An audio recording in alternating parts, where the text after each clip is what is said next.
Jaksa Penuntut Umum atau JPU mengungkapkan cara tersangka Hasto Kristianto melindungi Harun Masiku. Di antaranya Hasto melalui Nur Hasan memerintahkan Harun Masiku untuk merendam telepon genggamnya ke dalam air.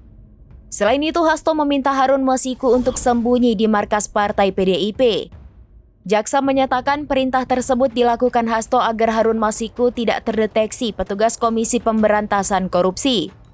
Menurutnya perintah tersebut dilancarkan sesuai Hasto mengetahui KPK menangkap ex-KPU Wahyu Setiawan pada 8 Januari 2020 imbas dugaan suap.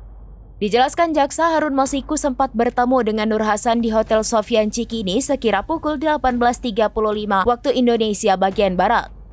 Dari penelusuran KPK melalui ponsel Nur Hasan, keduanya bergeser ke Perguruan Tinggi Ilmu Kepolisian atau PTIK.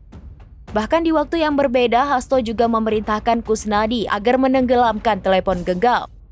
Hal itu dilakukan untuk mengantisipasi upaya paksa oleh lembaga anti rasuah tersebut. Menurut jaksa, tindakan Hasto itu dianggap sebagai perbuatan yang sengaja merintangi penyidikan kasus suap Harun Masiku. Menurut jaksa, hal itu terungkap dalam surat dakwaan jaksa KPK dalam kasus perintangan penyidikan kasus suap pergantian antar waktu anggota DPR RI Harun Masiku, ex-calon anggota legislatif PDIP.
Download Tribun X sekarang, menghadirkan lokal menjadi Indonesia.